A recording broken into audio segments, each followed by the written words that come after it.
Vamos lá, galera, tudo bem? 10 horas e 11 minutos. Vamos começar com as dúvidas sobre o sistema urinário no nosso fórum, tá legal? Mas antes eu queria dar um puxãozinho de orelha em vocês. Vocês têm que entender e começar a aprender. Deixa eu fechar a porta aqui, só um minuto.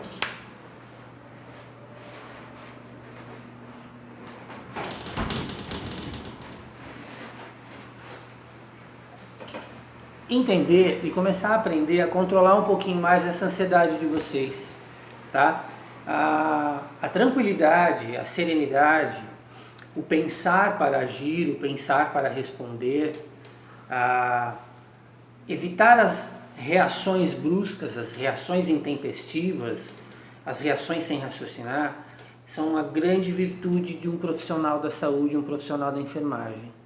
Ao mesmo tempo que você tem que ser um profissional que faça leituras rápidas das situações, você também tem que ser um profissional em que você pense as possibilidades e não reaja de uma vez. Então eu estou falando isso por quê? Porque eu coloquei lá um questionário e não avisei nada ainda, porque não era hora de falar sobre o questionário, porque eu tenho uma sequência metodológica na aula, pedagógica. Material exposto, leitura dos alunos, enquanto isso eu gravo o vídeo, exponho o vídeo, venho com um fórum, tiro dúvidas e depois, última tarefa do dia, as perguntas. Aí vocês já viram as perguntas, já perguntaram sobre as perguntas, aí alguém já postou lá, nossa, não tinha visto, obrigado. Quer dizer que já ia lá para as perguntas e essa atividade, esta aqui, que está na frente daquela, ia ficar invertido. Então não tem como. Você ir lá olhar para as perguntas agora e também acompanhar as videoaulas do fórum. Tem pergunta chegando, você tem que acompanhar as respostas, senão não faz algum sentido nenhum, tá bom? Então, calma. Vamos para as nossas perguntas. Primeira pergunta que me chegou aqui foi da Carla. E aí, Carla, nossa atleta, por favor, me explique o que seria continência urinária e a bexiga baixa. É incontinência urinária. A incontinência urinária é a incapacidade do indivíduo ter este controle de armazenamento de urina na bexiga. É a perda da ação muscular da bexiga. É a perda da ação muscular dos tubos. Então a incontinência urinária, ela é uma falha na musculatura lisa visceral da bexiga, que não tem a capacidade de manter este tônus, digamos assim, e armazenar a urina. Então a bexiga fica flácida e com esta flacidez, com essa, digamos assim, incapacidade de armazenamento de volume, a pessoa urina muitas vezes e não consegue controlar esse fluxo, digamos assim, porque não há capacidade de armazenamento, tá legal? A questão muscular é questão também de envio de impulsos nervosos, sistema nervoso periférico, da movimentação da musculatura lisa visceral. Lembra, né? Músculo liso visceral são controlados pelo sistema nervoso periférico, são os internos. Muito bem. Outra pergunta que chegou aqui, da Gerliane. Vamos lá, Gerliane, bom dia, professor. Por que a pessoa está gestante, ela tem aumento na produção de urina? Ela tem aumento na produção de urina porque ela tem um fluxo sanguíneo passando com uma velocidade maior, porque o metabolismo da gestante aumenta. Todos os processos ficam mais acelerados, tá ok? Sem contar que ela vai ingerir mais líquido do que o normal, porque agora ela precisa hidratar a ela e também hidratar quem? Este novo ser que está se formando. Ok, Geliane? Tudo bem? Vamos lá para outra pergunta. A Priscila. Priscila, o que a Priscila está perguntando? Por que as mulheres sofrem mais com infecção urinária? Porque normalmente é assim. Os órgãos genitais, né? São a grande diferença aí. Os órgãos genitais femininos, eles têm uma forma anatômica que favorece acúmulo de resíduos, que precisa de uma higienização super bem atenciosa. O pH vaginal, que é a alcalinidade interna da parede do canal vaginal, precisa dessa higienização. Então, ali também nós temos a uretra, temos as vias urinárias. Então, há uma propensão disso acontecer por conta, muitas vezes, dessa formação anatômica da genitália feminina, tá certo? Essa é uma das vias. A outra via são as questões hormonais, tá? Há muita revolução hormonal no sistema circulatório da mulher todos os meses, né? O preparo do endométrio, o ciclo menstrual. Então são essas as duas propostas, aí, os dois caminhos. Vamos lá, outra pergunta, a Nádia. E aí, Nádia, tudo bem? Bom dia, professor. Muito obrigada, seus vídeos estou gostando muito. Parabéns. Tem uma pergunta. Obrigado, Nádia. Que legal. Fico satisfeito, porque é um trabalho também novo que eu estou fazendo, nunca tinha feito isso. E estava super ansioso para ver se ia dar certo. Eu espero que continue dando.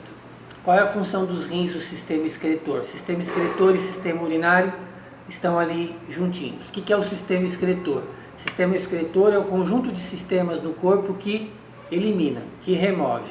Nós eliminamos pelo gás carbônico, pelo pulmão, nós eliminamos toxinas pela urina e nós eliminamos também toxinas pelo suor da pele, tá legal? Os rins, eles são praticamente Perdão, gente, chegou aqui uma... Os rins, eles são praticamente a máquina, digamos assim, a estrutura que filtra o sangue. O sangue circula dentro dos rins e sofre todo o processo de filtro, de filtragem. Então, os rins, eles são as estruturas que retiram do sangue os excessos. Essa é a função principal, diga-se de passagem. Tá? Então, o principal órgão, digamos, podemos chamar assim, do sistema urinário, são os rins. Tá? Claro que a interdependência entre as estruturas, elas existem. Tá? Vamos lá, Gabriela Grande me perguntando.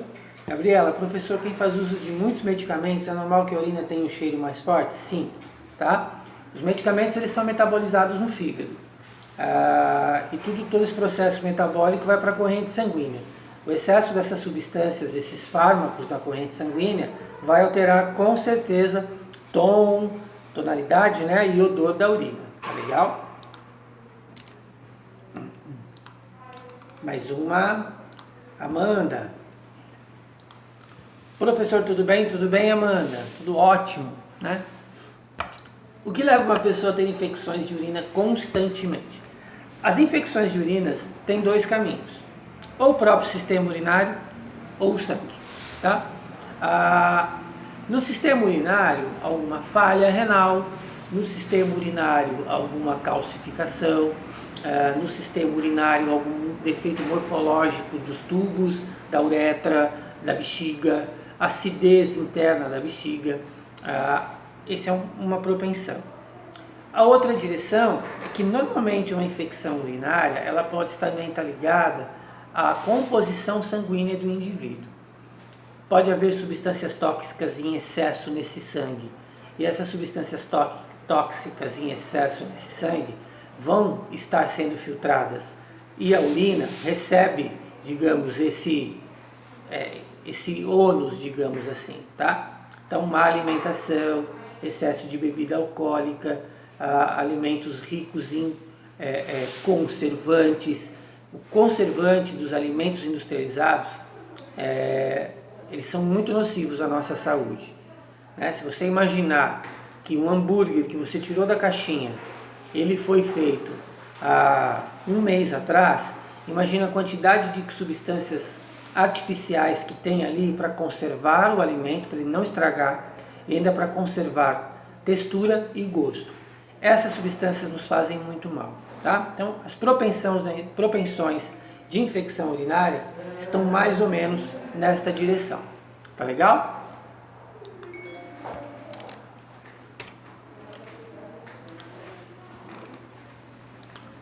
Larissa, vamos ver o que a Larissa está perguntando para a gente. Letra grande. Bom dia, professor. As toxinas são eliminadas no sistema urinário. São toxinas que ingerimos através da alimentação? Na verdade, as toxinas, elas são processos, ou elas são substâncias que resultaram do metabolismo celular. Porque é assim, né? Vamos lá, eu vou fazer aqui uma...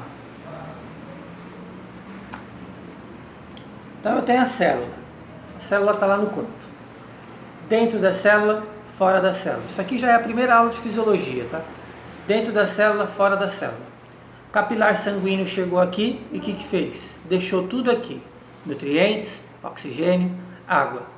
A célula vai apanhar todas essas substâncias e vai metabolizar. O que é metabolizar? Usar. A célula respira, a célula absorve, a célula digere e a célula elimina. Tudo que a célula elimina são sobras. Sobras do processo digestório da própria célula, desse metabolismo. Essas sobras estão no mesmo ambiente. Tanto no ambiente que chegaram os nutrientes, estão os nutrientes de oxigênio, mas também estão as sobras. E aí o capilar sanguíneo do lado de cá, ele leva essas sobras embora. Para quê? Para remover no sistema urinário e quando é gás carbônico lá no aparelho respiratório. Essas substâncias que a célula joga fora são chamadas toxinas. Então, elas são, na verdade, fruto do processamento da nossa alimentação, que vira molécula de nutriente, que vai então para o processamento da célula. Ou seja, a célula absorveu o que ela precisava, o que ela não precisava ela jogou fora. O que a célula joga fora são as toxinas. De uma certa forma, sim, são frutos daquilo que comemos. Por quê? Porque se comemos bem, a célula também recebe bons nutrientes. Se comemos mal, a célula recebe maus nutrientes. O que ela joga fora também não vai ser nocivo, certo? Muito bem, Larissa. Larissa, né? Isso, essa foi a Larissa.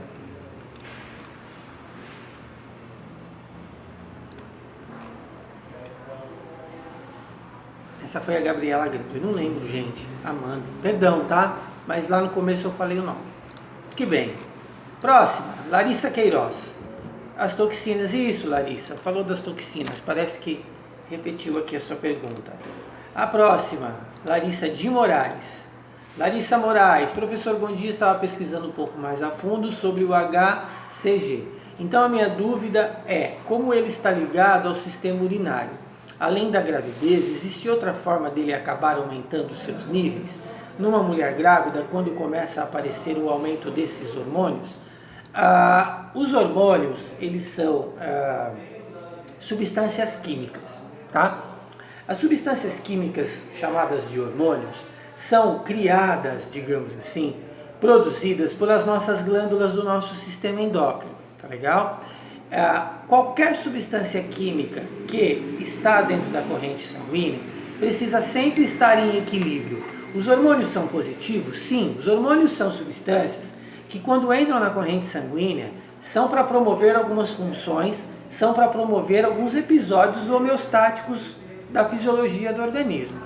Então, quando os hormônios estão desregulados, eles não estão no sangue, problema na urina, ok? Vamos lá.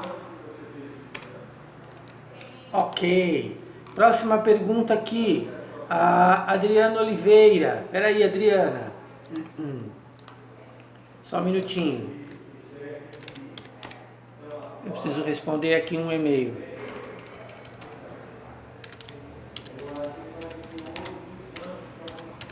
Tá. Vamos lá. Adriana, trabalho com urologista cirurgião e vejo como ainda nos dias de hoje as pessoas são desinformadas em relação à especialidade, pois procura principalmente para as mulheres são mínimas e quando chegam a procurar já estão com um quadro de infecção bem alto. Se o professor falar um pouco mais sobre a especialidade seria bem interessante. O que eu preciso falar mais? Precisava deixar mais claro. Sua pergunta ela é boa, mas ela ficou um pouco aberta.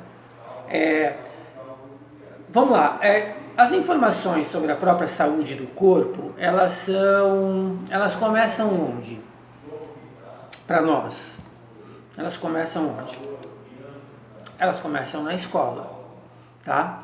Então, o que acontece quando a mulher ou o homem são mal informados sobre a própria saúde? A gente tem uma origem disso. A origem ela é qual? Ela é a educação falha. Então as pessoas crescem, se desenvolvem, conhecendo pouco sobre o próprio corpo e, consequentemente, usando de forma errada o próprio corpo. Com questão à atividade, com questão à alimentação, com questão a cuidados de saúde, a prevenção, a exames preventivos. Por exemplo, uma mulher ela precisa conhecer o aparelho reprodutor feminino. Uma mulher precisa entender quais são as particularidades do aparelho reprodutor feminino, as questões hormonais, o que é o ciclo menstrual, o que é o fluxo menstrual, a origem daquela substância, o que são os hormônios. Desde a puberdade ninguém explica para a menina porque o corpo dela está se transformando. Então, isso vem de longe, tá? O brasileiro tem a cultura de não conhecer o próprio corpo. E às vezes os médicos, dependendo dos médicos, o que acontece? O médico muitas vezes não quer falar em termos científicos com o paciente porque ele não tem paciência, o médico. Principalmente em determinados contextos, digamos assim. Agora, se você tem um bom dinheiro e paga por um bom especialista, mas você também tem uma capacidade de perguntar para esse especialista, isso é o interessante. Por que isso é o interessante? Porque você vai conhecer mais. Hoje em dia tem a internet que a gente consegue conhecer, tá? Então é por isso que as pessoas são desinformadas, Larissa, tá? Agora, quanto a eu dizer mais sobre a especialidade, o que eu posso dizer? Vamos lá. A mulher tem mais propensão a infecções urinárias por conta da anatomia da vagina, o seu lado externo, o canal vaginal. A mulher, ela tem o pH interno da vagina, a alcalinidade, a acidez muito grande. Isso influencia nas vias urinárias, principalmente na uretra. A mulher tem mais revoluções hormonais mensalmente do que o homem. Estes hormônios, muitas vezes, eles provocam um excesso de substâncias, digamos assim, no sangue, o que pode gerar, né, digamos assim, a infecção urinária. Tá? Então, esqueci a palavra, o aparelho reprodutor feminino traz para a mulher esta propensão, tá? Sem contar que, por exemplo, a mulher quando está gestante, toda a cavidade abdominal da mulher é transformada porque o útero vem aumentando de tamanho e vem ocupando aquele espaço. A bexiga é pressionada, provoca o quê? Diminuição anatômica na bexiga, ok? Provoca ainda a questão relacionada à capacidade de armazenamento de fluxo. Então a mulher começa a ter idas mais frequentes, digamos, ao banheiro, ou ao reverso, vai pouco porque a bexiga ficou bem pequenininha. E aí não tem armazenamento, a bexiga não se manifesta. Ela mudou de tamanho. E aí quando ela precisa se encher, ela não consegue a ação peristáltica para avisar. Então é mais ou menos nessa direção, a especialidade do aparelho urinário, né? Eu acho que você citou a especialidade do aparelho urinário relativa principalmente a pessoas do sexo feminino.